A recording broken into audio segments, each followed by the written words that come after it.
Mais on va démarrer bien sûr sans l'attendre obligatoirement. En vous remerciant d'être présent pour ce deuxième débat.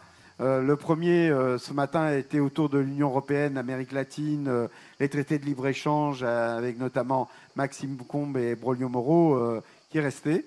Maxime, je ne sais pas où il est. Et puis, cet après-midi, et c'était lié à l'actualité, puisque ces derniers jours, il y avait un sommet des chefs d'État et de gouvernement de l'Union européenne et de l'Amérique latine. Et puis, comme vous savez, on est dans cette année commémorative des 50 ans des coups d'État au Chili et en Uruguay. Et donc, il nous a semblé important, de faire en sorte que cette thématique-là soit présente dans ce festival d'Avignon. Et donc, je vais laisser la parole. Alors, on a un invité qui vient nous rejoindre, un autre qui s'est excusé hier, qui m'a appelé au téléphone, Renaud Lambert, du monde diplomatique, qui ne pourra pas venir. Alors, on avait su un petit peu avant que c'était difficile pour lui. Il nous l'a confirmé hier, hélas, mais nous avons de quoi relever le défi. J'en profite pour signaler que le dernier FALMAG hors série, donc le magazine de France-Amérique latine, est entièrement consacré à la thématique des 50 ans des coups d'État Chili-Uruguay et que vous pouvez le retrouver sur la petite table là-bas avec les autres numéros du FALMAG. Alors on tient à remercier AFSC pour cet accueil tout le long de la journée. C'est grâce à eux que tous ces événements peuvent aussi avoir lieu et nous remercions en particulier Mario qui se trouve à la régie. Mario, merci à toi. Et on aimerait commencer cette table ronde en évoquant non pas le off, mais le in. 2014, on a vu arriver au cloître des Carmes une compagnie chilienne, la Resentida, mise en scène avec comme metteur en scène Marco Laguerra, qui nous a proposé un spectacle à l'invitation d'Olivier Pi, dans le in, qui s'appelait La Imaginación del Futuro, donc l'imagination du futur, où on avait de jeunes artistes chiliens nés après 1975 qui voulaient se défaire, je cite, de la nostalgie dont ils avaient seulement hérité, je continue de citer, de l'idéalisation habituelle de la figure révolutionnaire et pacifique d'Allende, et qui voulaient, je continue de citer, bousculer par l'humour noir et la cruauté la classification trop souvent manichéenne des meilleures et pires années du Chili. Le résultat a été un spectacle magnifique, mais qui nous a suffoqués par, nous semble-t-il, une mauvaise approche, l'inversion des rôles et un révisionnisme plus ou moins assumé. Mais pour Marco Laguerra, qui s'exprimait dans les colonnes du Vaucluse Matin, Dauphiné Libéré, notre partenaire de la prochaine table ronde, entre parenthèses, eh bien, il n'y avait qu'en France que cela choquait. Au Chili, tout le monde avait bien compris et bien ri à ce spectacle. Alors, naturellement, je le disais tout à l'heure, 1973-2023, on ne pouvait pas échapper à 50 ans de deux coups d'État. Deux coups d'État qui nous ont tous, je pense, et toutes traumatisés, en tout cas ceux de cette époque-là, mais qui ont été très longues dans l'histoire à être, présents et qui restent encore présents très fortement dans nos mémoires, parce que les effets dévastateurs de ces deux coups d'État étaient vraiment très traumatisants pour nous tous. Je rappelle que ces coups d'État n'étaient pas isolés. Ils étaient avec d'autres coups d'État qui ont formé ce qu'on a appelé l'opération Condor. Et à partir de l'opération Condor et de cette coordination qui a eu lieu, une campagne massive d'assassinats, de disparition, de lutte contre la guérilla, avec assumé, d'ailleurs maintenant et depuis, dans les dossiers des États-Unis, par les États-Unis, qui avaient commandité en grande partie ces coups d'État. Ces coups d'État dont aujourd'hui nous évoquons et nous voulons évoquer plus particulièrement ce qui se passe en Uruguay et au Chili. Mais je rappelle qu'il y avait l'Argentine, la Bolivie, le Brésil, le Paraguay, qui ont été aussi dans ce plan Condor. Alors, de date, 27 juin 1973, c'est le coup d'État en Uruguay qui va donc lancer ce sinistre chapitre de l'opération Condor et ouvrir une dictature, ouvrir la place donc à une dictature civico-militaire qui va s'achever en 1984. Donc, je donne les chiffres officiels de tout cela. Et le coup d'État du 11 septembre 1973 au Chili, qui instaurera une dictature civico-militaire qui prendra fin officiellement en 1988. 50 ans après, donc, au Chili, en Uruguay, la page des dictatures est-elle tournée? Comment expliquer le retour des extrêmes droites dans ces deux pays? Et comment travailler la post-mémoire, en particulier au théâtre, lieu de catharsis par excellence? Donc, pour débattre avec nous sur ces thématiques, je veux présenter d'abord Elena Salguero, professeure en classe préparatoire retraitée et surtout présidente de l'association franco-uruguayenne Donde Están. Membre fondatrice du comité français de défense des prisonniers politiques en Uruguay, qui est aujourd'hui dissoute, une association aujourd'hui dissoute. Nous a rejoint également Veronica Stange, c'est comme ça? Stange, d'accord. Présidente du collectif Histoire désobéissante, fils et filles de tortionnaires et présidente de l'association des ex-prisonniers politiques chiliens. Vice-présidente, de l'association des ex-prisonniers politiques chiliens et autrice d'un ouvrage autobiographique à paraître en septembre prochain chez Calman Levy, Survivre à la survie, si je ne me trompe pas. Enfin, pour l'instant avec nous, et va nous rejoindre plus tard, donc pour l'instant on a Sébastien Castro Valero, co-directeur du théâtre El Duende à Ivry-sur-Seine, et qui est ici parce qu'il est également le fils de Anita Valero et Oscar Castro, qui sont les membres fondateurs du théâtre Alep, un théâtre fondé au Chili. Je fais un petit résumé de l'historique sous le contrôle de Sébastien, bien sûr, donc qui a été fondé au Chili en 1968 et qui a trouvé refuge en France en 1976, où il a été accueilli par Ariane Nouchkine à la Cartoucherie de Vincennes. C'est un théâtre surtout qui a connu l'expérience des camps d'internement au Chili pendant la dictature, un lieu où le théâtre Alep s'est forgé une technique, une esthétique qu'il a ensuite revendiquée et qu'il a appelée le Latin Actor. Donc après le Latin Lover, il y avait le Latin Actor, nous essayerons de voir ce que c'est. Et je signale également que le théâtre Alep est encore aujourd'hui à Ivry-sur-Seine, où il compte bien, d'après ce que j'ai compris, commémorer les 50 ans, puisque Anita Valero et Andrea Castro, donc votre mère et votre sœur, sont en train de travailler à un spectacle. C'est bien cela. Alors je vais présenter en attendant qu'il arrive. Oui, on peut applaudir, oui, on peut applaudir.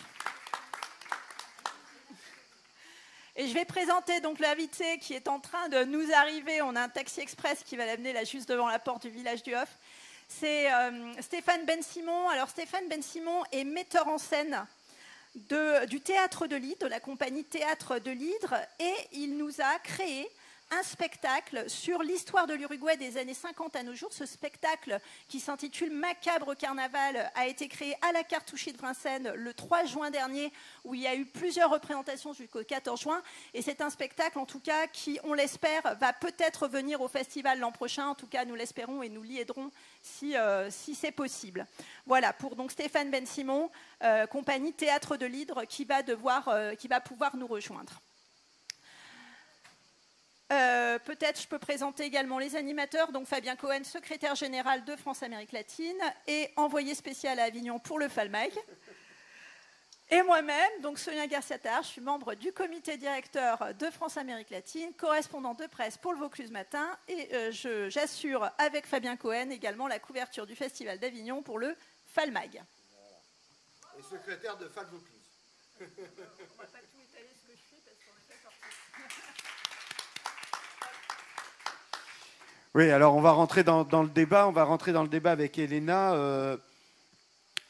En prenant cette spécificité qui est de ce coup d'État en Uruguay, qui finalement est peu connu en tout cas en Europe, et parce qu'il a été beaucoup moins médiatisé, peut-être parce qu'il a été il n'a pas vécu ce traumatisme, si je puis dire, de l'assassinat d'Allende. Et donc, cette dictature-là nous semble quelque part dommageable de ne pas avoir été suffisamment mis en avant. Et donc, on souhaite que tu reviennes là-dessus, parce que pour un aussi petit pays que celui de l'Uruguay, 3 millions d'habitants, j'ai cru comprendre que c'est celui qui avait eu le plus de morts, le plus d'assassinats, le plus de prisonniers politiques. Et donc, voilà. Et donc, ce coup d'État du 27 juin, pourquoi a-t-il été finalement, selon toi, moins spectaculaire, moins médiatisé, moins prégnant aujourd'hui? Tu peux nous rappeler en même temps les chiffres? Oui. La situation, le contexte de ce coup d'État était très différent de celui du Chili, puisque le coup d'État de 1973 avait été précédé de plusieurs années d'une dégradation progressive de la situation économique, sociale et politique, dans la mesure où déjà à partir de la fin des années 50, l'économie de l'Uruguay avait été très fortement fragilisée. Il faut savoir que l'Uruguay avait, depuis le début du XXe siècle, une législation sociale très avancée, un principe de redistribution des revenus très avancé, pas d'analphabétisme, le divorce à partir de la volonté de la femme uniquement, la retraite à 60 ans après 30 ans de travail, etc. C'était une démocratie sociale avancée et ça allait rester tant que les revenus du pays pouvaient être suffisamment redistribués. C'était une sorte de social-démocratie avant l'heure. Et à partir du milieu des années 50, après la Deuxième Guerre et la guerre de Corée, où il y avait une grosse demande de viande et de laine, qui sont les principales productions du pays, à la fin des années 50, donc, le prix de ces matières premières, qui étaient la seule richesse du pays, a beaucoup, beaucoup chuté. Et du coup, les revenus à redistribuer ont diminué. Donc la situation économique s'est dégradée progressivement. Il y a eu des grèves, des mouvements sociaux, des protestations étudiantes. Et il est arrivé à un moment où la répression est devenue de plus en plus forte de ces mouvements sociaux.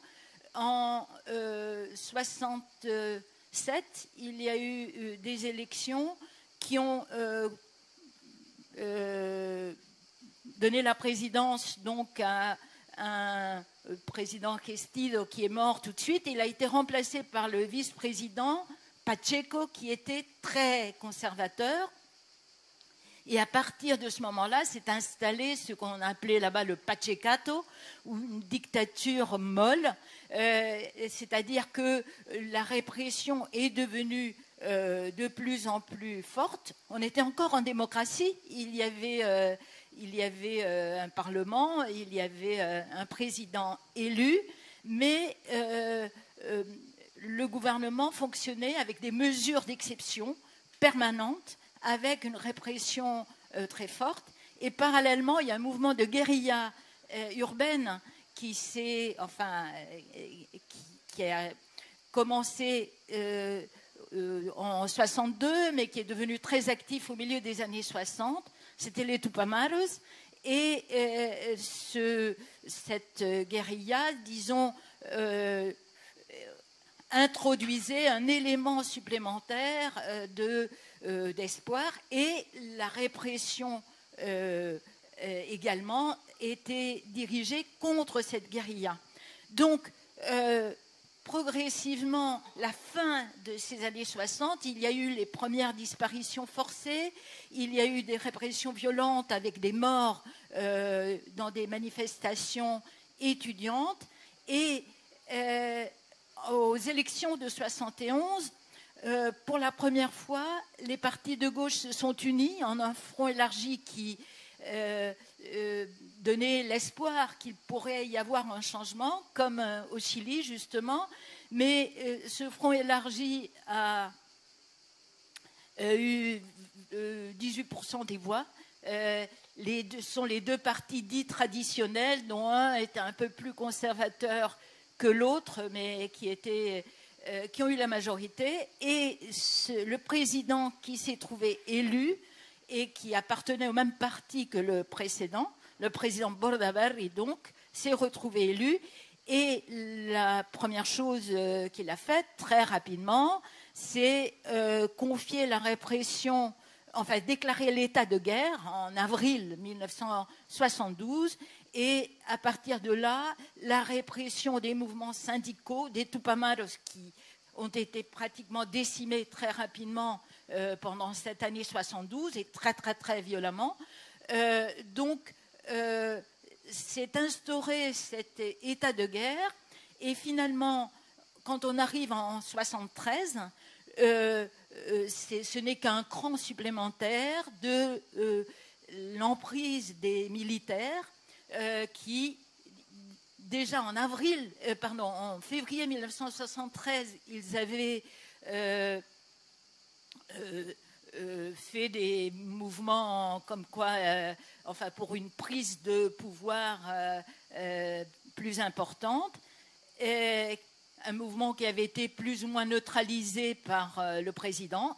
Et en juin 1973, donc, c'est l'étape suivante qui a consisté par le président Bordaberry, justement, à dissoudre le Parlement, où il y avait encore des opposants démocratiques, disons, où il y avait y compris des partis traditionnels qui s'opposaient à la tournure que prenait la situation, puisque la torture était devenue systématique, l'emprisonnement politique aussi. Ce n'est pas le record de mort. Alors, ce n'est pas le record de mort, c'est le record de prison politique. En fait, proportionnellement au nombre d'habitants du pays, c'est en cela que c'est frappant. Est-ce qu'on peut juste nous rappeler brièvement, avant de donner la parole à Véronica, le nombre de morts de cette dictature, le nombre de disparus? Alors, nombre de prisonniers politiques. C'est surtout le nombre de prisonniers politiques qui est le plus impressionnant par rapport à la population toujours. On estime à environ 10 000 prisonniers politiques pour une population de 3 millions d'habitants. C'est comme s'il y en avait eu 200 000 en France. Le chiffre officiel de personnes qui ont été inculpées et qui ont eu une procédure judiciaire, c'est entre 6 500 et 7 000, mais il y en a beaucoup qui ont eu des arrestations arbitraires de quelques jours, donc on estime à au moins 10 000. Et ceux-là, tous, ont été systématiquement et violemment torturés. Il y a, suivant les données, entre 122 et 200 assassinats politiques, c'est-à-dire des personnes qui sont mortes sous la torture ou qui ont été tuées, exécutées dans la rue au moment de leur arrestation. Il y a 197 disparus. Alors les 197 disparus, même en tenant compte de la population, du rapport à la population, ça peut paraître peu par rapport aux 30 000 qu'il y a eu en Argentine, par exemple, même si la population était 10 fois plus importante. Mais on estime que la dictature en Uruguay était particulièrement dure, en ce sens qu'elle imposait la terreur par l'intermédiaire de la torture, la prison politique arbitraire, puisque il y a l'exil, un autre chiffre très important. On estime 380 000. 380 000 exilés pour une population de 3 millions d'habitants. C'est aussi un chiffre qu'il faut absolument avoir en tête. C'est-à-dire, ces exilés, ils étaient obligés, soit ils étaient obligés de quitter le pays après avoir été arrêtés et on les libérait à condition qu'ils quittent le pays, soit ils échappaient. On reviendra, on aura l'occasion de revenir sur ces questions-là. On va donner la parole à Véronica, parce que on voit bien que là, dans un cas, on est dans un processus. Dans un autre cas, c'est une rupture directe, avec des chiffres que tu vas peut-être nous donner aussi non, impressionnants. Je ne suis pas bonne pour les chiffres. Tu n'es pas bonne pour les chiffres, mais par contre... 1000 fois, je ne les retiens pas. Mais je par retiens contre, de l'intérieur. la question qu'on se pose quand même, c'est... voilà, la page est-elle vraiment tournée au Chili? Est-ce que aujourd'hui, la page de cette dictature, quand on voit le rejet qu'il y a eu récemment de la Constitution qui avait été proposée par la première constituante et la nouvelle constituante profondément de droite et d'extrême droite, comment tu vois tout ça, toi? Alors oui, c'est la question de savoir si aujourd'hui, à 50 ans du coup d'État, on peut parler d'une mémoire apaisée, sachant que la mémoire se transmet de génération en génération et que de nos jours, il y a les générations comme la mienne. Moi, je suis fille d'ex-prisonniers politiques qui commencent à prendre la parole et à poursuivre la main dans la main le travail de mémoire avec nos prédécesseurs. Il me semble difficile de parler d'un apaisement de la mémoire s'il n'y a pas eu de sanctions véritables, pas de sanctions massives des tortionnaires. Certes, il y a eu quelques jugements, quelques condamnations effectives, mais un grand nombre de tortionnaires, je ne connais pas les chiffres, d'ailleurs il est très difficile de les trouver.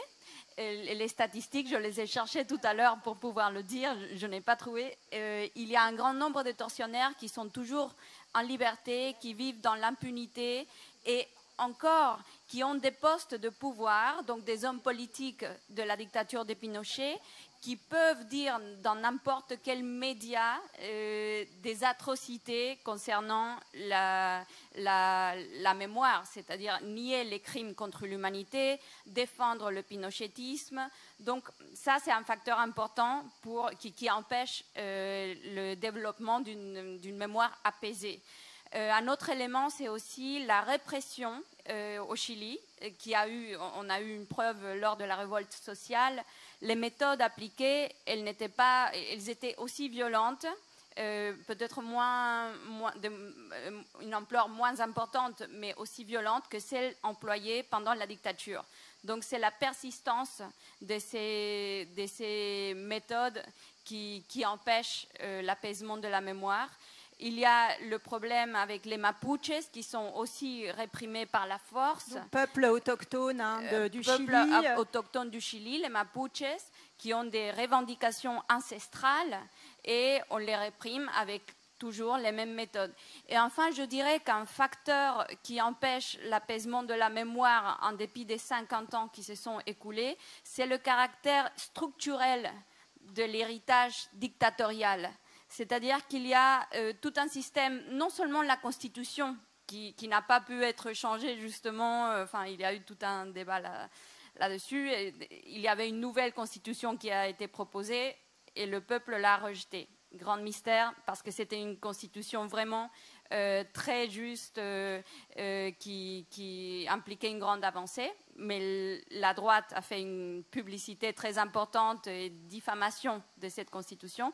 Mais en tout cas, le système dans son ensemble reste marqué par les traces de la dictature. Par exemple, l'accès à l'eau, l'accès aux droits fondamentaux de l'être humain ne sont pas assurés au Chili. Et je pense que c'est pour ça que la deuxième génération commence, ça fait déjà un moment, on a désormais 40 ans à peu près, nous, les enfants d'eux. Mais c'est important qu'on travaille avec nos prédécesseurs, avec nos parents ou les résistants d'autrefois. Et c'est ce qui m'a amené d'ailleurs à rejoindre l'association des ex-prisonniers politiques en tant que fille d'eux. Je voudrais vraiment justement passer la parole à Stéphane Ben-Simon, puisque Stéphane Ben-Simon, donc, qui vient de nous rejoindre, metteur en scène Théâtre de l'Hydre avec Macabre Carnaval, qui sera peut-être au festival l'année prochaine d'une manière ou d'une autre, c'est le mystère, mais on le souhaite en tout cas. Donc vous avez investigué pendant 7 mois, j'ai noté, en Uruguay, et réalisé une quinzaine d'interviews donc pour aboutir à ce spectacle-là. Vous avez pu prendre le pouls de l'Uruguay. Est-ce qu'elle est tournée, selon vous, la page en Uruguay, quand on sait que l'extrême droite est au gouvernement, d'ailleurs? Qu'est-ce que vous avez ressenti? Alors, vous réponse n'avez est pas dans la d'origine question. latino-américaine, mais votre regard à vous, voilà, qu'est-ce que vous avez ressenti? Surtout, moi, peut-être commencer par dire pourquoi j'ai voulu partir là-bas et m'intéresser à cette histoire. C'est une histoire qui était quand même assez méconnue en France. Et donc, moi, que je connaissais mal. Et on avait surtout, j'avais le sentiment qu'on avait l'histoire héritée du plan Marshall et pas forcément l'histoire réelle qui avait pu exister en Amérique latine. Du coup, j'avais envie de partir. J'étais en Colombie et j'avais envie de travailler sur l'histoire de manière un peu générale de l'Amérique latine. Et je tombe un jour sur un documentaire de Yann Arthus Bertrand, et au sein duquel il y a un court documentaire, un court interview de Pepe Mujica. Alors on en reparlera justement de Pepe Mujica, on en reparlera. Et au sein duquel je rencontre un président de la République qui aurait pu être le président de n'importe quelle République, mais en tout cas qui parle de notion de sobriété et d'une notion de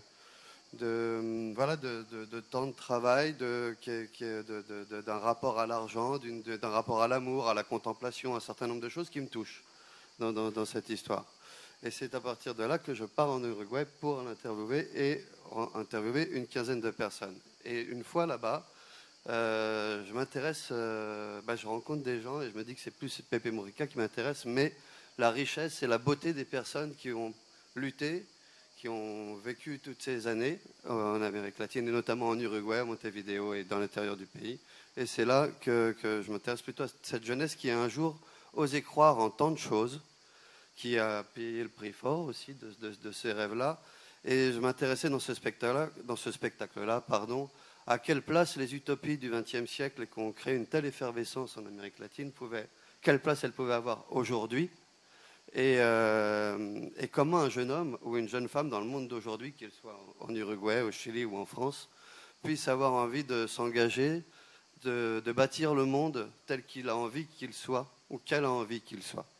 Voilà, c'est ça le moteur principal de cette pièce, et c'est à cet endroit-là que j'ai pu rencontrer Mauricio Rosenkopf, Lucia Topolansky, un certain nombre de personnalités du mouvement de libération nationale Tupamaro et également des personnes du Parti communiste et autres. Voilà. Pour situer le pourquoi de cette pièce-là. Voilà. D'accord, moi je voudrais revenir, alors, pas répondu entièrement à la question, peut-être Elena aura quelques éléments à nous donner, de savoir si aujourd'hui la page elle est tournée pour la nouvelle génération, la page de la dictature en Uruguay. Parce que c'est alors, Stéphane, pardon, excuse-moi. C'était la question initiale, mais c'était pour rappeler l'origine du spectacle, la jeunesse du spectacle. Je ne pense pas pouvoir répondre de manière catégorique à cette question, c'est très délicat. 7 mois, ce n'est rien pour rencontrer un peuple et parler d'une génération. Je peux juste parler d'une anecdote qui, moi, m'avait marqué. Je donnais un stage de théâtre à l'Institut national des arts scéniques de Montevideo et on faisait des improvisations théâtrales. Et dans les personnages qui étaient proposés, il y avait un personnage du cañero. Cañero, pour ceux qui l'ignorent, ce sont les coupeurs de canne à sucre, donc qui travaillaient surtout au nord de l'Uruguay. Et je propose ce personnage et j'ai une jeune actrice qui était derrière le rideau et qui m'appelle et qui vient me voir et qui me fait « s'il te plaît, viens voir, qu'est-ce que c'est un cañero ?» Et ça m'avait marqué puisqu'en fait c'était moins de 20 ans après, 25 ans après la fin de la dictature en Uruguay. Et je me suis dit que la jeune génération ne savait déjà plus qui était un cañero, donc il y avait quelque chose de l'ordre de la transmission à cet endroit-là qui était peut-être difficile, en tout cas sur les très jeunes. Ouais, on va peut-être regarder, je me dis c'est peut-être le moment pour regarder, à moins qu'Elena veuille rebondir sur cette question-là. Oui, je pense que ce qui peut être en rapport avec ça, brièvement, si tu peux. Oui, c'est l'impunité qui a suivi la fin de la dictature. On reviendra là-dessus, sur l'impunité, comment elle est arrivée. Il y a eu une chape de plomb sur tout ce qui s'était passé. Et l'anecdote de Stéphane commence seulement à se lever. Ouais, et les mouvements pour les disparus, les familles des disparus, ont un rôle très important dans le maintien de la mémoire, dans le maintien de l'exigence de vérité, justice, puisque là, pour les chiffres, il y a 20 répresseurs qui ont été condamnés en Uruguay, alors qu'il devrait y en avoir plusieurs centaines. Voilà. Ouais. J'aimerais bien qu'on puisse regarder le teaser de Macabre Carnaval qui ne dure pas très longtemps. Merci.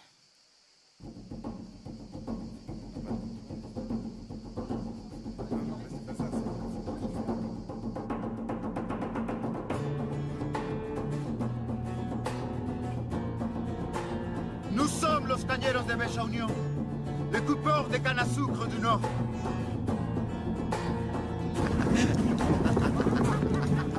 La République, c'est nous, et vous n'êtes rien.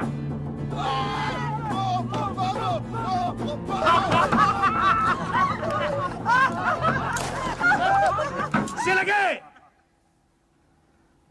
Ils cessent le travail, ils se révoltent. C'est la guerre! Nuestra revolución no parará nunca.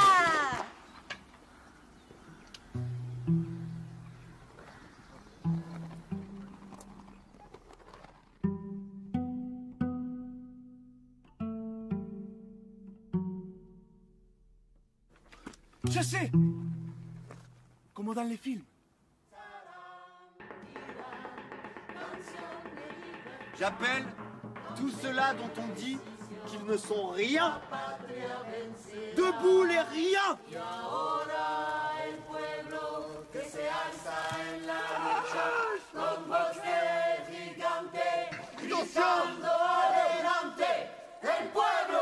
unido jamás será vencido. El pueblo unido jamás será vencido. Donc le teaser de Macabre Carnaval. Sébastien, justement, je voulais revenir sur l'histoire du théâtre Alep, parce que le théâtre Alep est retourné au Chili. Il est retourné, j'avais noté, en 2013. Alors, il est retourné un petit peu avant physiquement, la personne d'Oscar Castro, j'ai vu, mais le théâtre lui-même s'est réinstallé en 2013, en parallèle d'Ivry-sur-Seine. Hein, donc, les deux théâtres jumeaux ont continué de part et d'autre de l'Atlantique. Je voulais savoir comment s'était passé ce retour au Chili du théâtre Alep. Est-ce que le poids de l'exil a pesé dans ce retour-là ? Alors, je vais répondre à la question, hein, mais je pense que c'est important de faire, avant de répondre à la question, un petit tour en arrière aussi, rapidement. Hein. Je reprends un peu ce que dit l'intervenante à ma gauche qui parlait de cette génération, parce que moi je suis là en tant que fils de prisonniers politiques et de disparus, puisqu'en fait, dans ma famille, mon père, Oscar Castro, qui est donc dramaturge, a connu les geôles de Pinochet, et ma grand-mère a été portée disparue, et fait partie disparue, et mon parrain aussi, Johnny McLeod. Donc, l'histoire de la famille, c'est ça, c'est cette histoire comme beaucoup, hein, partout en Uruguay, et dans le monde, en fait, des familles qui sont à un moment reçues ici, dans ce pays, pour pouvoir continuer, s'installer. Alors, effectivement, à l'époque où nous, les Chiliens, nous sommes arrivés, il y avait cette ouverture d'esprit. Je dis ça aussi parce que c'est bien de rebondir de continent en continent, parce que l'oubli, c'est pas uniquement en Amérique latine, mais l'oubli, on peut le retrouver en Europe aussi. Et donc, je dis ça, pourquoi ? Parce que moi, en fait, étant fils d'Oscar Castro, d'Anita Vallejo, eux, ils ont leur histoire, le théâtre Aleph.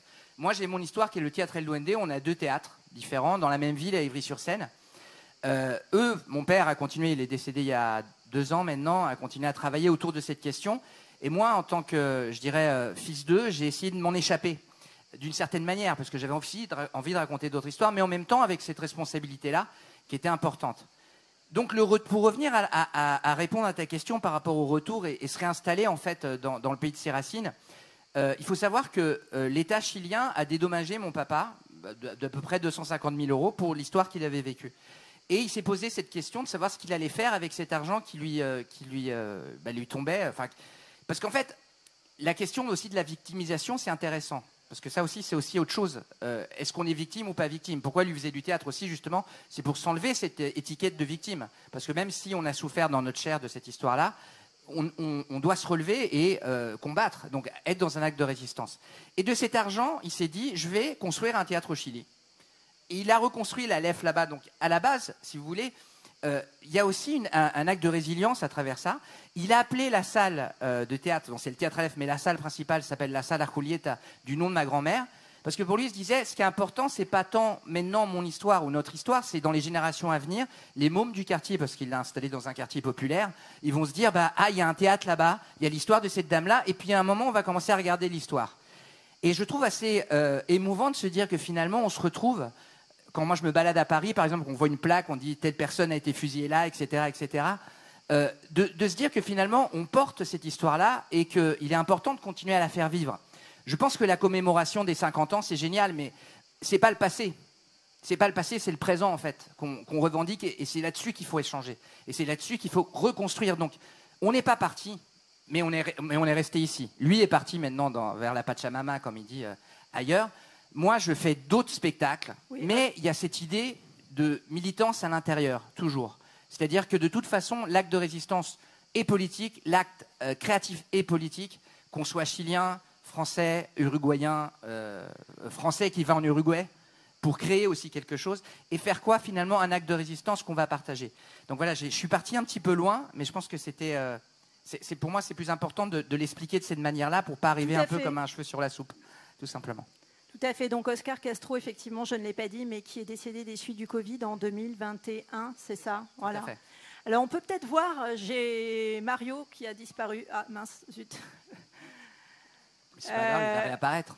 Ouais, il va réapparaître. Bon, on verra peut-être plus. Ben voilà, regardez. Voilà. J'aimerais qu'on voit, j'ai retrouvé en fouillant au fond d'Internet, j'ai retrouvé un court extrait vidéo où on voit Oscar Castro en 2011 à l'Université du Chili. Alors, je n'ai pas mis l'extrait en entier, j'ai encore raccourci, mais je trouvais intéressant parce qu'on sent quand même quelque chose d'une certaine atmosphère en 2011 dans cette Université du Chili qui accueille Oscar Castro pour, j'allais dire le retour, non, pour un retour en tout cas. Un des retours.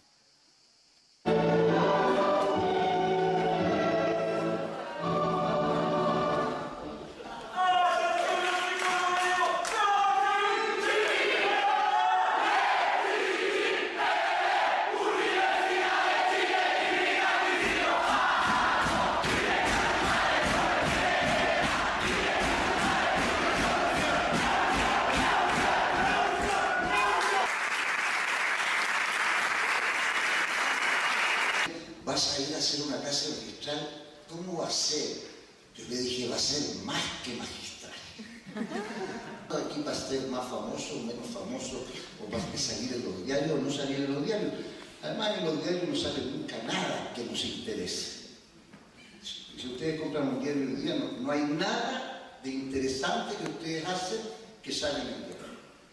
Y no solamente pasa aquí en Chile, sino pasa en el mundo entero. Es por eso que nosotros los hombres de teatro tenemos que pelearla desde que nacemos. Esto me ha permitido de no caer en la resignación y el cinismo, que es una cosa que es planetaria. La gente está resignada en el mundo, yo no quiero hablar de Chile, está resignada en el mundo y se pone cínica porque dice, sí, claro, yo no estoy ni ahí. También trae un poco de cinismo. Y fíjate que lo que me ha salvado de esa actitud es mi ignorancia, porque yo soy ignorante. Entonces me ha salvado el hecho de ser ignorante porque yo pienso que escondido en alguna parte, que cuando yo me cultive voy a solucionar el problema que quiero ahora solucionar. Es la primera vez que tengo la oportunidad de estar con muchachos que son de teatro, y escuchar esos pleitos revolucionarios que me calientan el alma. Es que me lo pueden repetir. ¿No? Sí, anda, métele, chicos, para que hagamos de esto un momento único. Vamos. Eso. ¡Sí!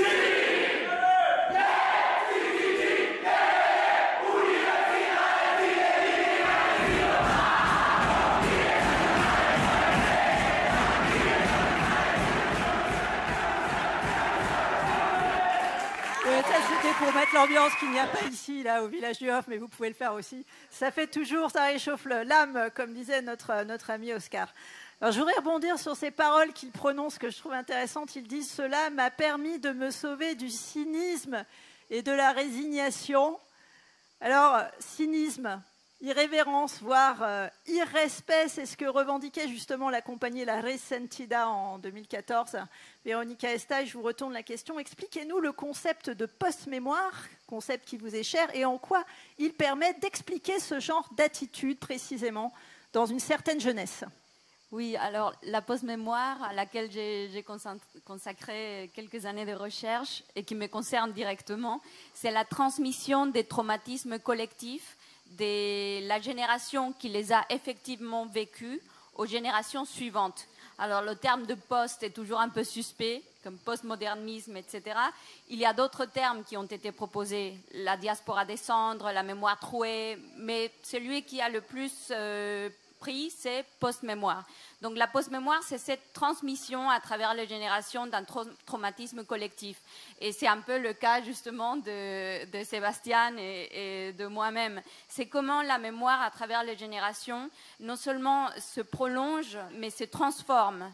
Et dans ces transformations, il y a justement de manière très récurrente l'ironie, l'humour, la révolte, mais la révolte non seulement par rapport aux injustices qui ont été commises, mais aussi parfois par rapport aux codes de la génération qui nous précède et qui appartiennent à notre propre camp.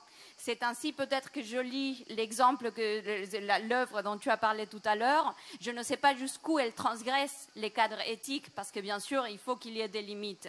Mais donc on parle de la Imaginación del Futuro qui était donc représentée dans le IN en 2014 au Cloître des Carmes.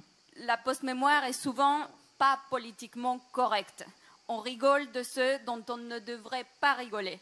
Mais c'est notre manière de ce que j'appelle survivre à la survie, d'où le titre de mon livre, c'est-à-dire survivre à la survie de ceux qui nous précèdent, parce qu'il n'est pas facile, pas toujours facile, de porter cet héritage sans le reproduire. Par exemple, pendant des années, j'ai voulu être guerriera et vivre tel que la résistance, et j'attendais mon heure, et j'attendais à être arrêtée et torturée comme mes parents. C'était mon plus grand rêve en secret. Et jusqu'à ce que je découvre qu'il y avait d'autres voies pour assumer cet héritage et le transformer. Donc voilà, c'est comme ça que j'explique cette composante de révolte, d'humour, ironie dans la post-mémoire. Non, je voulais faire juste un lien avec la pièce de La jeune fille et la mort, quand on en reparlera, qui pose la question de l'oubli et du pardon. C'est vraiment des questions qui sont aujourd'hui très importantes. Oui, donc La jeune fille et la mort au Théâtre de l'Étincelle à 17h. Voilà. Je voudrais juste ajouter que le corps n'oublie pas. Et ce que le corps de nos parents n'oublie pas, parce qu'il y a des réactions somatiques à certains événements, c'est transmis aussi. Par exemple, la vue des policiers, pour certains des membres de ma génération, éveille les mêmes sensations physiques que celles de nos parents. Ouais. Alors justement, cette question du corps, je pense qu'on peut la retourner à Stéphane et à Sébastien. Est-ce que c'est quelque chose qui vous parle en tant que théâtreux, ce corps qui parle au théâtre pour peut-être évoquer l'irreprésentable, l'indicible ? Alors oui, effectivement, le corps en soi déjà, pour nos métiers, le corps, l'outil principal du comédien, on l'utilise, on peut l'utiliser de différentes manières. C'est-à-dire qu'on peut prendre l'histoire en soi et en faire un témoignage, comme une sorte de théâtre documentaire, on va fouiller, on va transmettre cette mémoire-là. On peut prendre aussi un témoignage, une histoire qu'on a entendue, et comme finalement, on peut dire La jeune fille et la mort, à travers une fiction, parler justement de la question du pardon et de l'oubli, ou alors partir dans la poésie aussi, c'est-à-dire travailler sur la métaphore. Mais en fait, je pense que ce qui est important, c'est de faire.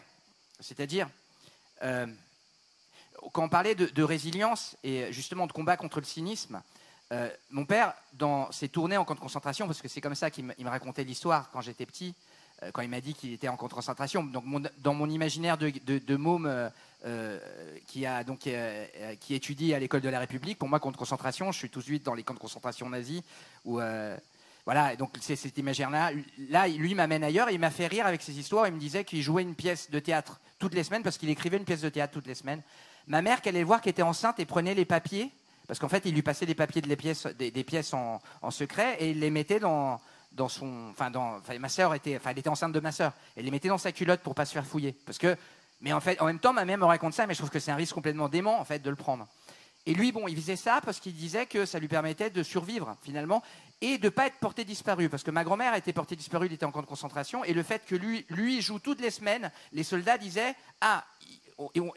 les autres prisonniers disaient joue parce que comme ça on est sûr que tu vas être là, tu vas pas être porté disparu. Et lui il disait qu'il était obligé de changer la pièce chaque semaine parce que le public c'était le même, c'était le public des prisonniers. Mais les prisonniers ils allaient tous les vendredis, ils s'habillaient en fait comme si c'était une sortie. Et il y a des anecdotes où on me racontait que certains prisonniers regardaient la pièce et ils disaient j'ai pas osé regarder à côté de moi parce qu'à ce moment-là j'imaginais que ma femme était à côté de moi. Pendant l'espace de ce moment théâtral, j'étais libre. Et donc je reviens à ça, aux histoires des corps et aux thèmes. L'important, c'est que l'art, parce qu'on est à Avignon, on fait du théâtre, l'art doit nous rendre libres aussi. Et libre, ce n'est pas uniquement les spectateurs, c'est aussi ceux qui le font et qui se permettent de, justement, s'enlever cette étiquette de victime. Il n'y aura pas de pardon, il n'y aura pas d'oubli, de toute façon, ça c'est sûr. Le pardon, c'est quelque chose de très personnel, pour justement s'enlever l'étiquette de victime. Mais on ne peut pas, je suis un peu ému, parce que finalement, tu sais, c'est drôle parce que je répète un peu ce que j'ai dit au départ. On a l'impression d'échapper de sa propre histoire, mais notre propre histoire, elle nous rattrape toujours. Je me dis pourquoi moi, je viens souvent à Avignon en tant que programmateur pour voir des spectacles, pour le Duende. Et là, je me retrouve. Bon, je parle théâtre, mais je parle aussi de cette histoire-là. Et je trouve ça intéressant parce qu'elle te rattrape toujours. Tu ne sais pas par où elle te rattrape, mais elle te rattrape.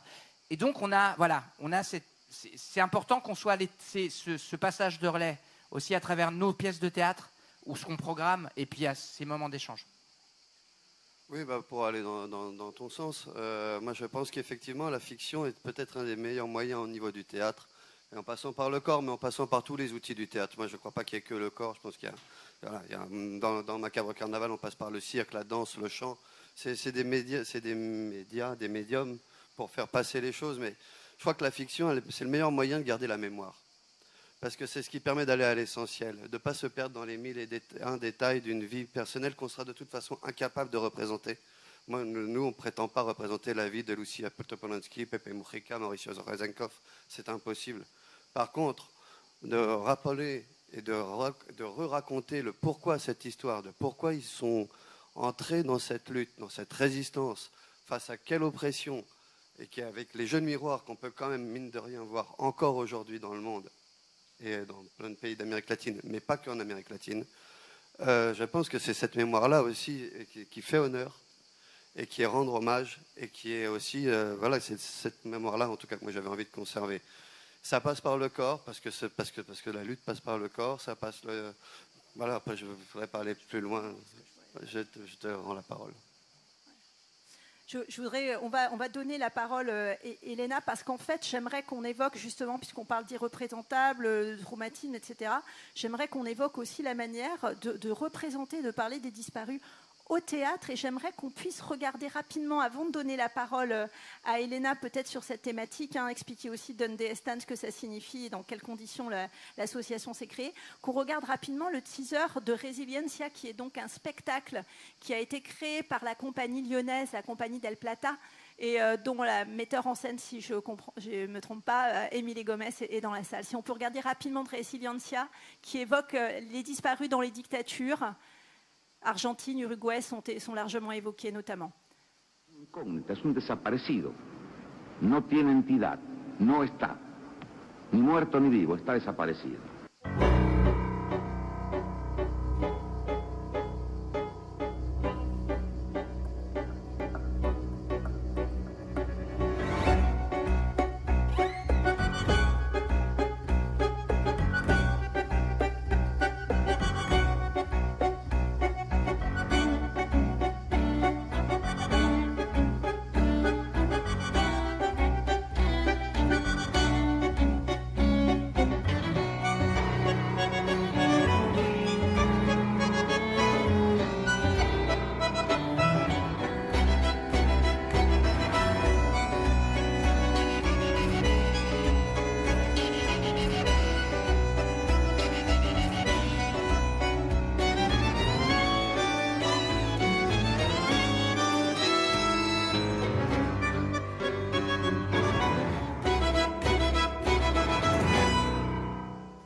Voilà, teaser de Resiliencia, la compagnie Del Plata, une compagnie qu'on accueillera d'ailleurs à 18h pour un spectacle en cours de création dont on nous montrera donc une étape de travail à 18h tout à l'heure.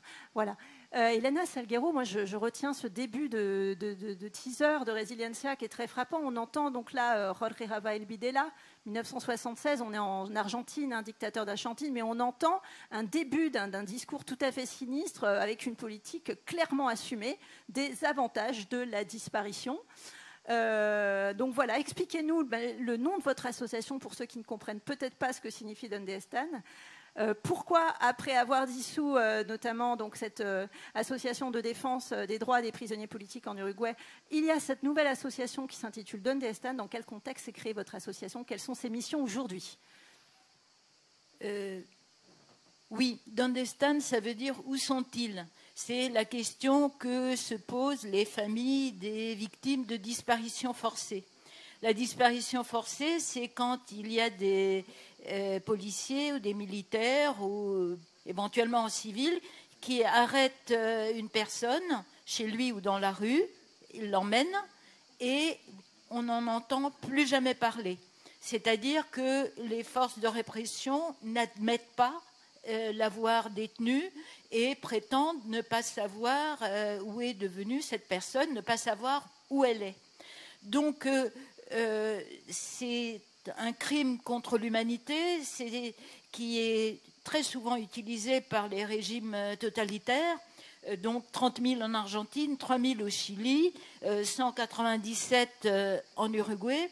Et il a la particularité que les familles ont beaucoup de mal à passer à autre chose, à faire le deuil, comme on dit, parce qu'il reste toujours l'espoir de les retrouver.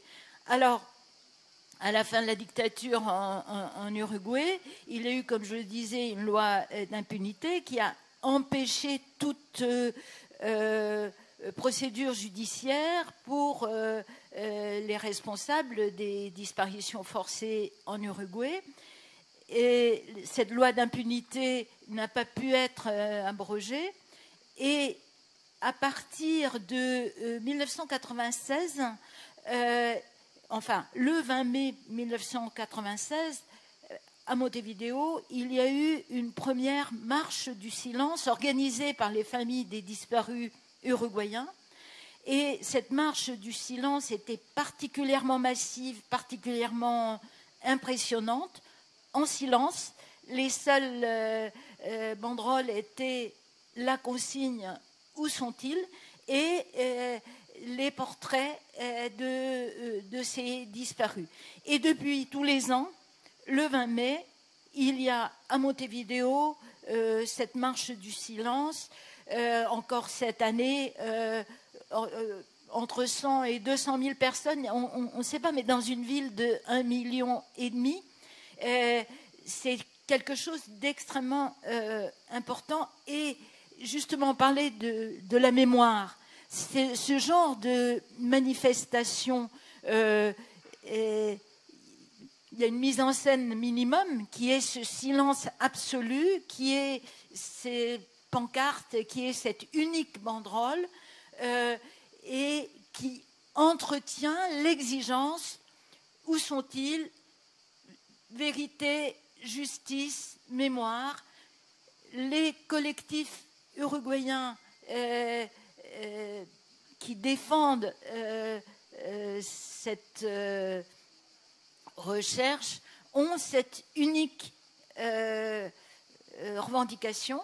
Et Donde Están a été créé à Paris donc 1 an après cette première marche du silence à Montevideo, en majorité par d'anciens exilés uruguayens.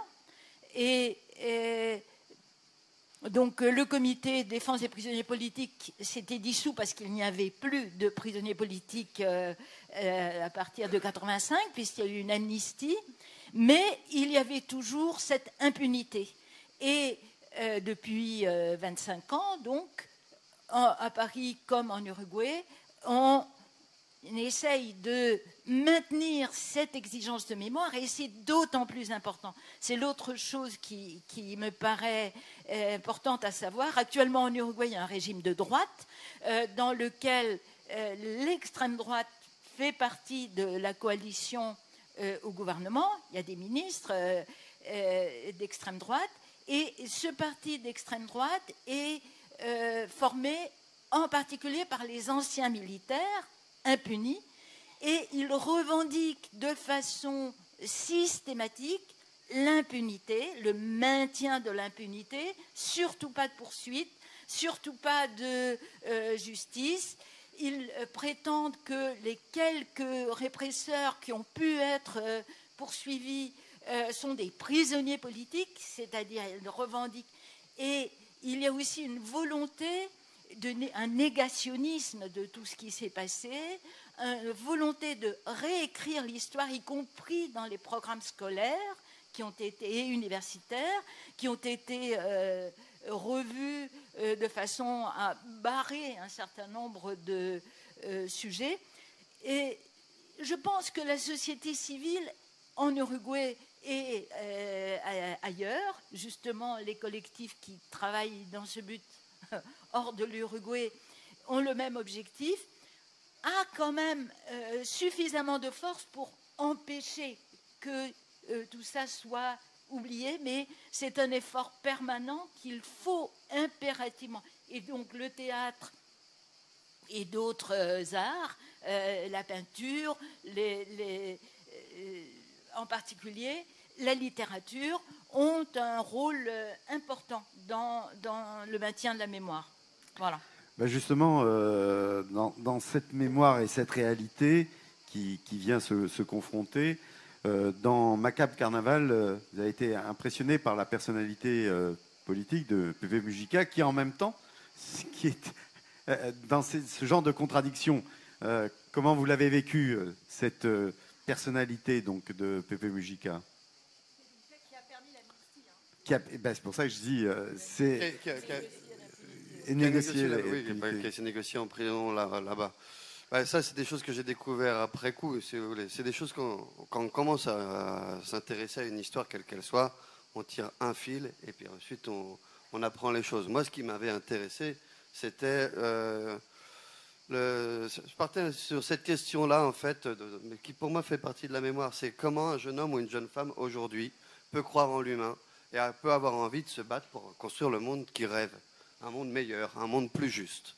Et cette question-là, moi, je l'ai retrouvée dans toutes les luttes d'Amérique latine, que ce soit au Chili, en Uruguay et ailleurs. Et du coup, ce qui m'intéressait par rapport à Pepe Mujica, mais pas que Pepe Mujica, c'est-à-dire toute cette génération de tous ces leaders qui sont finalement arrivés au pouvoir ensuite, c'est qu'il n'y avait pas eu d'enrichissement personnel, qu'il y avait eu quand même une certaine conformité par rapport aux idéaux et aux valeurs pour lesquelles ils s'étaient battus, et qui pour moi c'était des valeurs utopiques de gauche et qui étaient possibles. On ne tombait pas dans une dictature comme Staline ou autre chose. C'était par ce biais-là que moi j'abordais la question. Et c'est aussi pour ça que je n'ai pas fait un spectacle sur Pepe Mujica, puisque au final j'ai décidé de m'intéresser à cette jeunesse-là, et toute cette jeunesse-là, toute une génération qui a cru un jour entendre choses. Et après, j'ai changé les noms, parce que voilà, je pense que c'était pas la chose la plus importante. Et puis, je crois qu'à un moment donné, il faut être honnête, une personnalité, quelle qu'elle soit, un homme, une femme, c'est complexe, avec des choses qui sont belles, positives, et des choses qui vont être politiques. Il y a des choses qui vont être des choix, il y a des choses qui vont être des compromis, et je ne sais pas à quel point ils sont acceptables, inacceptables. Et ils sont probablement les deux, à mon sens. Et je pense que tout à l'heure, on parlait de présent. Et moi, je crois que c'est ça qui, moi, m'anime aujourd'hui. C'est ça qui avait... Pourquoi j'avais envie d'en parler, c'était par rapport... Parler d'hier pour parler d'aujourd'hui. Et de dire que c'est pas fini, que c'est possible, qu'un monde plus égalitaire, plus solidaire est possible. Et que, voilà, je pense que c'est à nous qu'il appartient aujourd'hui d'écrire les prochaines pages en s'inspirant ou pas des erreurs et des belles choses du passé. Ouais. Alors, merci Stéphane pour cette intervention. On va poser une dernière question donc, à tous nos invités. Alors, on n'a pas eu le temps de savoir, mais peut-être quelqu'un posera la question après si on veut avoir un temps de débat avec la salle. Le mystère du Latin Actor, qu'est-ce que c'est? On n'a pas eu le temps de poser la question, mais peut-être chacun brièvement, à tous, 50 ans après, pour vous, pardon et oubli sont-ils possibles? Véronica a un petit peu répondu. Peut-être chacun en un mot, puis on laissera la parole dans la salle pour avoir un temps d'échange. Pour vous? Alors, pour moi... en rejoignant l'actualité d'aujourd'hui, je suis d'accord qu'il faut qu'on ne soit pas dans du mémorentiel, du commémorentiel, on soit bien aussi dans cette réflexion d'aujourd'hui. Oui, pour moi, à 50 ans du coup d'État au Chili, l'oubli n'est pas possible pour les raisons que j'ai données tout à l'heure, parce que les conditions ne sont pas données pour pouvoir, comme on dit, tourner la page. Il y a eu une faute, il faut qu'il y ait sanction. Et ça touche à notre fondement d'être narratif. C'est-à-dire que si le récit historique n'est pas clos, on ne peut pas oublier et tourner la page. Et ça rejoint aussi la question du pardon. Et Sébastien disait le pardon est personnel. Je pense que c'est une question très très difficile. Je ne pense pas qu'il puisse y avoir un pardon collectif. Déjà, il faut aussi que les personnes qui ont infligé un dommage à quelqu'un demandent pardon. Alors, est-ce qu'on peut l'accorder s'il n'a pas été demandé? Je dirais que ça dépend de chacun. Je crois, en revanche, oui, à la réparation. La réparation qui passe par l'échange corps à corps et tête à tête, parfois, entre les personnes. Par exemple, un autre collectif dont je fais partie, ce sont les descendants des tortionnaires qui rejettent, qui condamnent les actes de leurs parents. Et moi-même, j'ai un oncle tortionnaire, j'ai rencontré ces victimes et là, il y avait une profonde, très profonde réparation. Donc je crois à la réparation, pas encore au pardon et jamais à l'oubli. Moi, je suis tout à fait d'accord avec ce que tu viens de dire.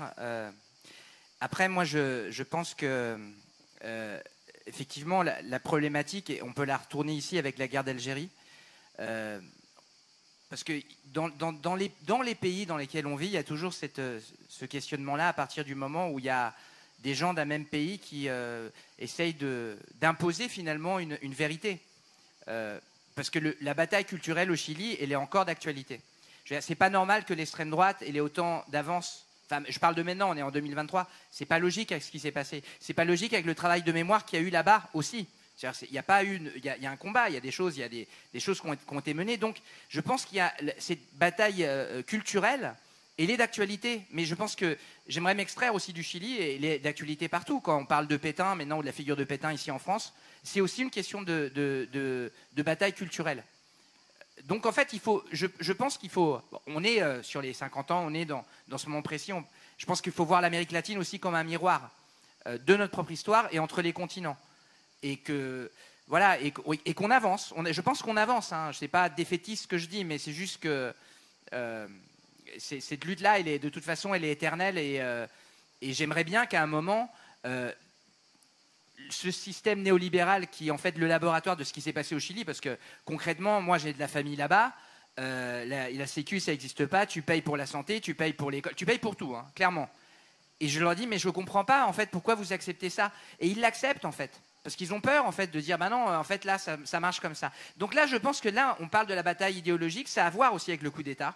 Je pense que ces questions-là elles sont importantes, donc ce genre d'échanges qu'on crée en ce moment, que vous avez sous votre impulsion, ils sont vitaux, je pense. Vraiment. Ben, je vous remercie pour ça, d'ailleurs. Et juste pour abonder dans ton sens, effectivement, c'est très délicat pour moi, parce qu'effectivement, je ne suis pas fils ou fille de... je suis français, je n'ai pas de lien direct filial ou familial. Mais je pense qu'il y a effectivement les tortionnaires, les torturés, les disparus. Et ça, c'est une chose qui est terrible, mais qui est également aussi la conséquence de choix d'un monde et d'une société. Et qu'il ne faut pas oublier que ce sont ce sont des conséquences et pas les tireurs de ficelles. et que ce tireur de ficelle-là dont on parle, le néolibéralisme aujourd'hui, est là, présent dans le monde entier, et que voilà, c'est ce problème-là, à mon sens, c'est à ce problème-là, à mon sens, qu'il faut s'attaquer le plus aujourd'hui. Voilà. Elena, oubliez pardon, possible oui. pour toi. Je suis d'accord avec Véronica. L'oubli, il n'en est pas question. On ne peut tirer des leçons de l'histoire que si l'histoire est écrite et transmise.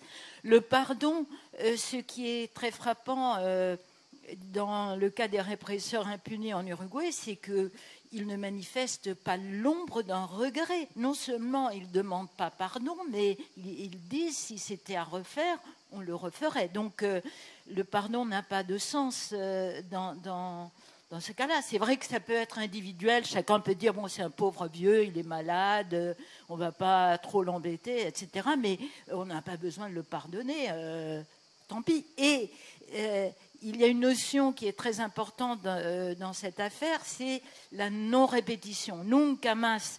Pour que ce genre d'atrocité ne recommence pas, pour que il est important que l'on sache ce qui s'est passé, il est important que les coupables aient été reconnus, jugés, punis. C'est une garantie de non-répétition. Et en ce sens, ni oubli ni pardon. Hein.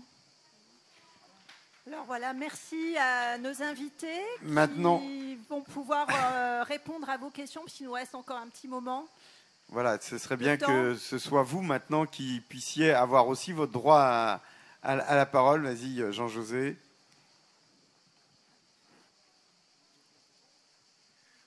Bonjour. Ce ne sera pas une question, mais deux compléments.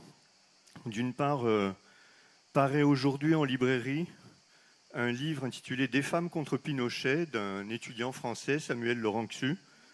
Il se trouve qu'il était parti pour ses études au Chili et il travaillait justement sur le rapport entre cette jeunesse et la mémoire.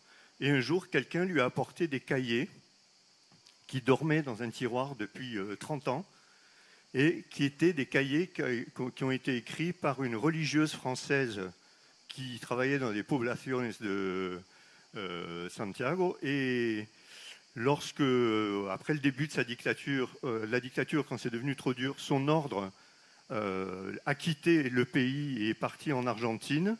Elle a rompu avec son ordre, elle est restée.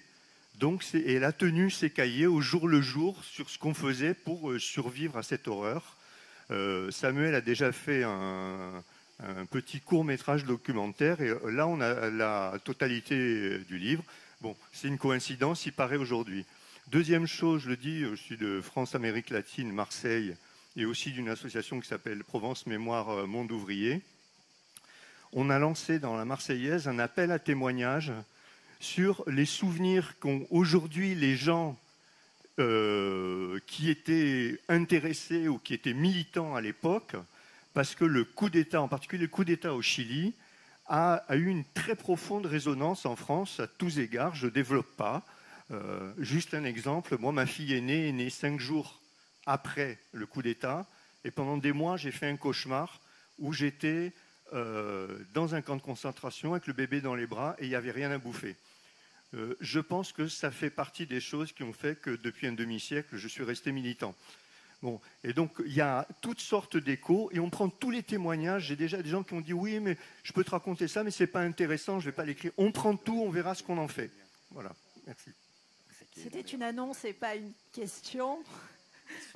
Qui a une question? Alors on fera des petites annonces à la fin. Mais questions. Merci.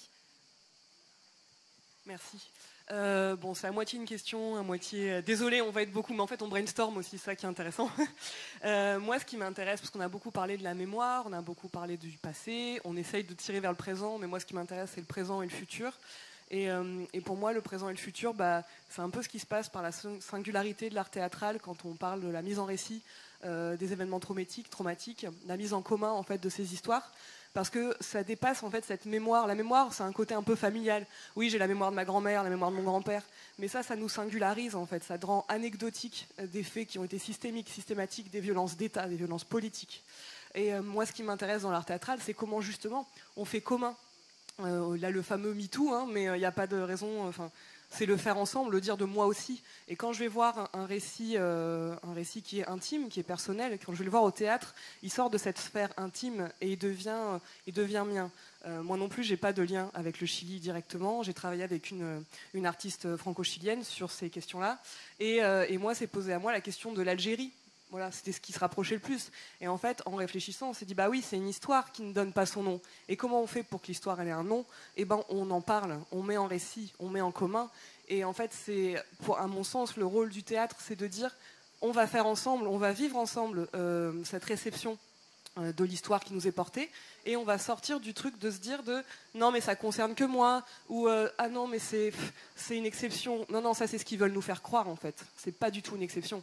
Et du coup j'ai envie de savoir, en fait, de vous faire réagir sur justement comment vous vivez-vous avec vos spectateurs pour l'après, comment on fait que on sort de la représentation théâtrale et en fait on a envie de se dire nunca más ou plus jamais ça, ou et en fait voilà, comment on repolitise en fait les échanges de la sphère théâtrale. Donc peut-être Stéphane, ou même, je ne sais pas si Émilie est encore dans la salle, non, elle est peut-être repartie. Ouais. Je pense qu'on fait précisément ça, pour réveiller ça, et puis après comment on le fait, moi je pense que chacun a sa façon, mais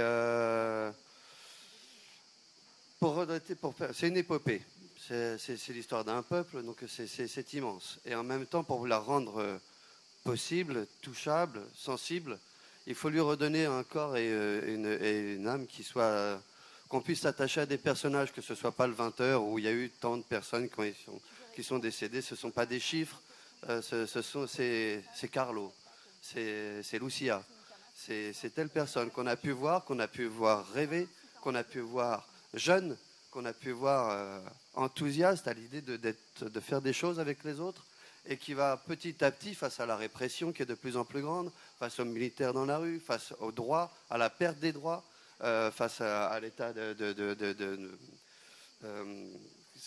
service prompt de sécurité, je ne sais plus si c'est ça le mot, voilà, ces lois-là, qui fait qu'à un moment donné, il y a une entrée en militance, et puis il y a des arrestations, et du coup, c'est là où on voit à la fois il n'y a pas que la noirceur, il y a toute une humanité magnifique, et par contre confrontée à l'horreur. Et puisqu'on a pu s'attacher à des personnages, puisqu'on a pu les voir grandir, puisqu'on a pu les voir évoluer, là, à un moment donné, on retrouve cette dimension sensible et on est touché par ce qu'on vient de voir, et on se dit c'est impossible, je ne veux pas voir ça, je ne veux pas que ça se reproduise, et c'est peut-être là qu'arrive le nunca más, ou qu'est-ce que je peux faire moi aujourd'hui, sachant qu'il n'y a pas de réponse, il n'y a pas de solution miracle. Mais par contre, qu'est-ce que je peux faire moi aujourd'hui à mon échelle? Comment est-ce que je peux me m'allier avec des gens? Et quelle légitimité là-dedans? Moi, je sais que par exemple, dans cette histoire, dans cette aventure que Macabro Carnaval, c'était pas possible de la faire avec des acteurs français, que des acteurs français. Ça s'appelle France-Amérique latine et je trouve ça génial. Donc moi, j'ai invité des acteurs et des actrices d'Uruguay à venir travailler avec nous. On s'est battu en dépit du Covid à faire les allers-retours entre la France et l'Uruguay. Il y a des acteurs péruviens, il y a des actrices chiliennes également avec nous. Et on a inventé cette histoire-là ensemble, sur un travail collectif, avec une écriture au plateau, une écriture littéraire à la table, et avec un échange constant avec le plateau, et avec des retours des gens qui venaient me voir, qui me disaient « mais c'est misogyne ». Je dis « comment ça c'est misogyne ?» Il n'y a pas assez de place dans les rôles prépondérants, dans les moments d'action pour les femmes. Je dis mais pourtant je me réfère moi à des interviews, donc je prends l'histoire réelle et comment je transforme, c'est pour ça qu'on passe par la fiction aussi, pour trouver la métaphore qui permet de raconter, qui permet de rendre les choses possibles, visibles aussi, parce que sinon il y a des choses, on ne peut pas les mettre sur un plateau, on s'en va. Voilà, pardon. Merci. Alors c'est super intéressant, je trouve ça super intéressant les deux témoignages en plus, parce que effectivement, comme tu dis, toi tu t'accapares du récit, tu vas là-bas. Moi j'ai plutôt un récit, c'est un récit familial, donc on touche ce que tu disais par rapport à la mémoire assez de mémoire de la grand-mère, hein, comme on dit. En fait, moi, je pense que ce qui est important dans chaque création, c'est qu'il faut partir de l'intime pour aller à l'universel. Ça, c'est la base, de toute façon. Je pense qu'au départ, je vais parler pour l'histoire de mes parents, parce qu'il y a ces deux générations, donc je parle d'abord pour mon père et ma mère. Ils avaient besoin de se réparer eux-mêmes. Donc quand on est arrivé en France, accueillis par Ariane Mouchkine au Théâtre du Soleil, la première pièce qu'ils ont créée, ça s'appelait L'incroyable et triste histoire de l'exilé Mateluna et du général Peñalosa. Et c'était l'histoire d'un exilé latino-américain qui arrivait à Paris avec sa valise. C'est une pièce très minimaliste. Il y avait en décor et en scéno, il y avait juste des valises. Et pour symboliser les maisons, c'était des échelles de chantier, des petites échelles. Et en fait, à la fin de la pièce, la question, c'était « Ouvre ta valise ». Est-ce que tu vas ouvrir ta valise ou pas? Alors ça, c'est la première réparation pour parler, avant de dire « non camas », parce que là, on parle de l'exil. Donc se dire, finalement, on accepte ce qui nous arrive et on va ouvrir cette valise. Pour combien de temps, on ne sait pas, mais au moins, on l'ouvre. Et on construit notre vie ici. Après, il a fait d'autres pièces. Il est parti dans la fiction, toujours avec cette idée de raconter l'histoire sa propre histoire. Et puis après, il allait dans le théâtre totalement autobiographique, où là, il est parti là-dedans. Et moi, en tant que fils de créateur et avec mes envies de création, je me suis dit, bah non, il y en a marre de parler du Chili, je vais faire autre chose. Et je suis parti ailleurs, mais toujours en gardant cette idée qu'on ne peut pas raconter n'importe quoi sur le plateau. C'est-à-dire qu'il y a quand même, on pousse de la réflexion, on s'inspire aussi de ses propres failles, etc., de ses cicatrices. Et donc, on invente des histoires. Et ce qui est intéressant, c'est que ce qui nous pousse à créer aussi, c'est les événements. On parlait tout à l'heure, ma mère, en fait, n'a jamais raconté sa propre histoire, sa propre vision. Là, on retourne la misogynie. On est quand même, nous, les latino-américains, une culture où les hommes sont un peu en avant. Il y avait un texte d'une pièce de mon père où ma mère allait le voir en lui disant mon père disait j'ai bien gagné ma vie en racontant mes malheurs. Et ma mère lui disait mais attends, on racontait nos malheurs parce que c'est les miens aussi. Et là, mon père lui a dit mais attends, si on avait raconté nos malheurs tous les deux, on aurait gagné le double. Donc c'était cette idée-là. Et donc c'est vrai que lui, on faisait une réplique de théâtre. Et là, finalement, avec ma sœur, c'est ma sœur en plus. Là, on voit le côté où elle me dit, écoute, maman n'a jamais raconté cette histoire-là. Alors évidemment, là, on est en création, on va raconter sa vision des choses en essayant évidemment de s'extraire de cette intimité, parce qu'il faut trouver l'équilibre.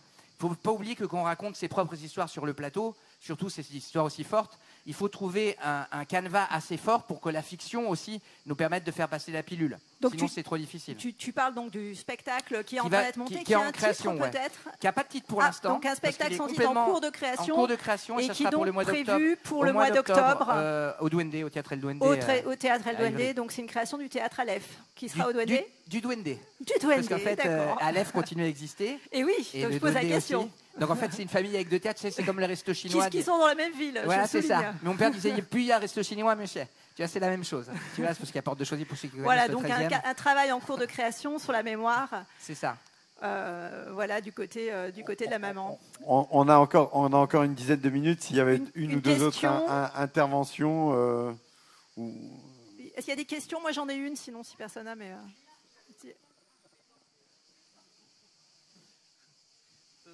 Par rapport à ce que vous disiez, qu'il y a encore des personnes qui ont torturé, on peut se dire qu'il peut y avoir des groupes de gens qui pourraient être tentés de les éliminer, après tout.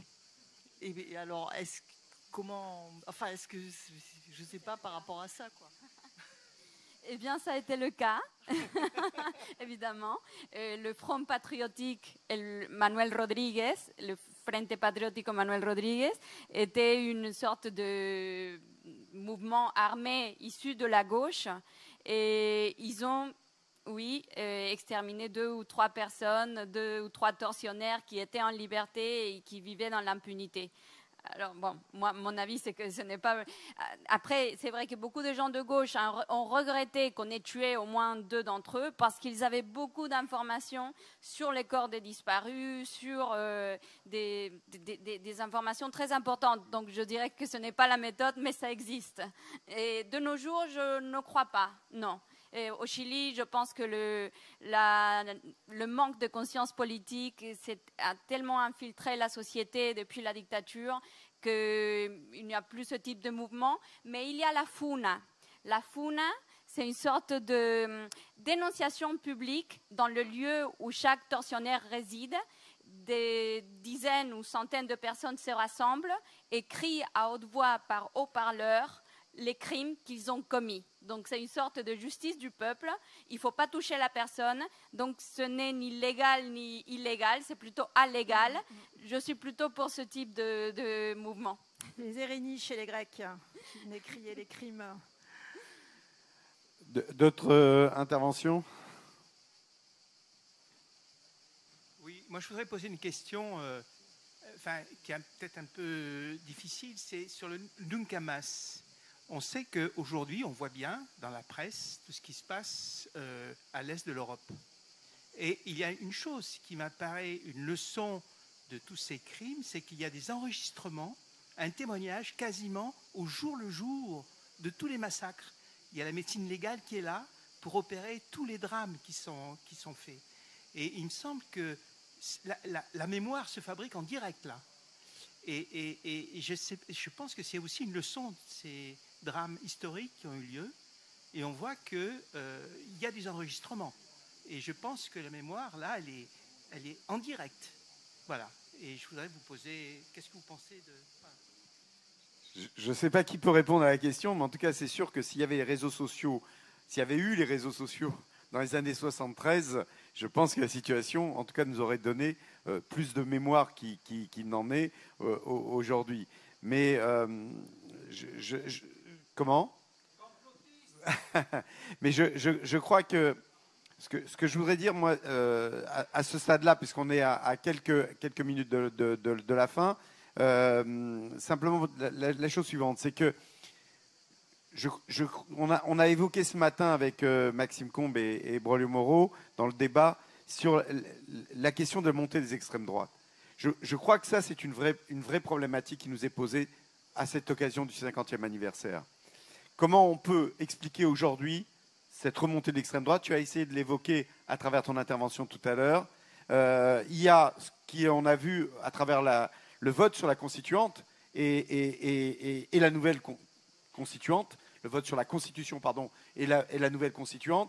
Mais on voit, hier, on manifestait sur le Pérou, la situation au Pérou, qui nous semble aujourd'hui dramatique, parce que inadmissible de voir revenir l'extrême droite et la droite fascisante de l'époque de Fujimori aujourd'hui au Pérou, avec cet nombre d'assassinats, de disparus aussi, de prisonniers politiques. Et on est en 2023.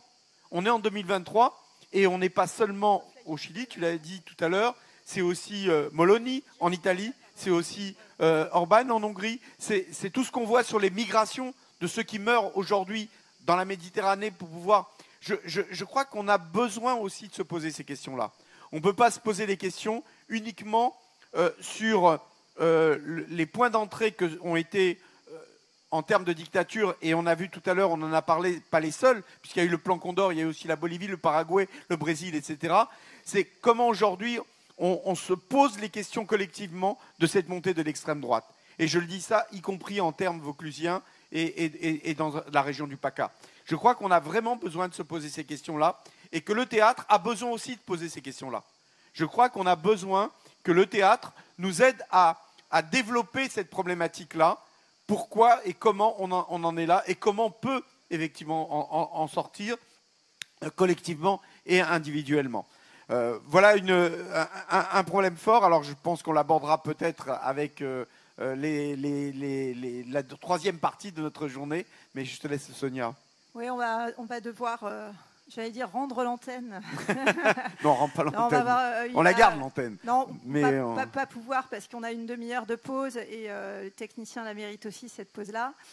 Avant de reprendre pour la découverte des artistes de la sélection France-Amérique latine, il nous reste une poignée de secondes et on va juste entendre un poème pour clore cette table ronde, un court poème en espagnol qui sera traduit en français. Bonjour. Christine Matos, qui est aussi une... je fais partie de, France. De la maison je fais partie de France-Amérique latine. Je fais partie de la maison du théâtre et je viens de passer 15 mois au Chili en y travaillant, pas du tout en touriste. América Latina, oigo tus gritos del pasado, tus voces nunca se callaron. Los tuyos no vieron el sol, abrieron las ventanas de la vida. Los otros las cerraron. Plan Cóndor, plan Cóndor, plan Cóndor.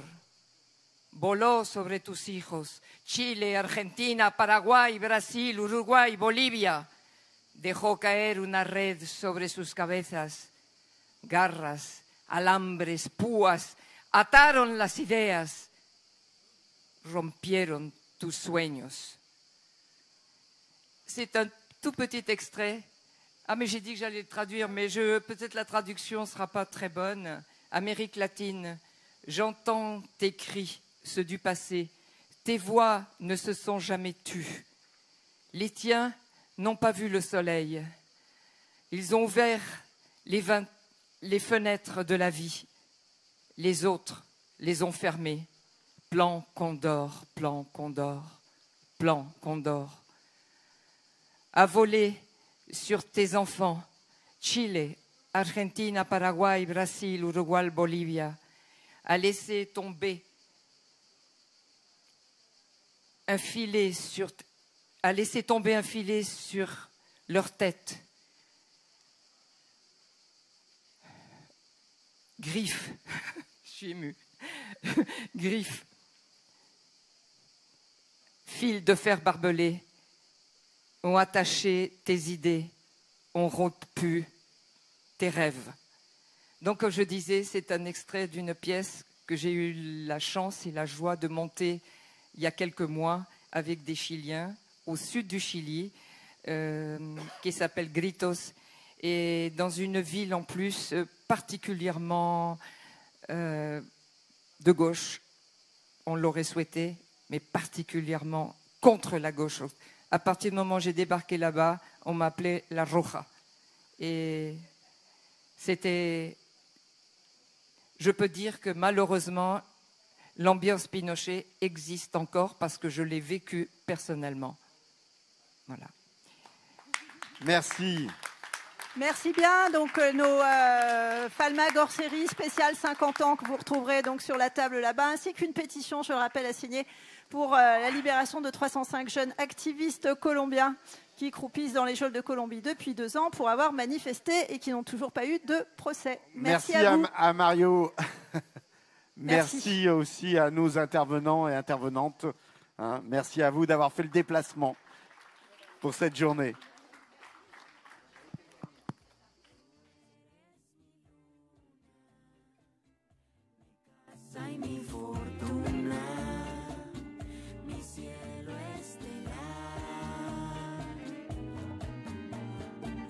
Eres mi luz constante, mi fiel deseo.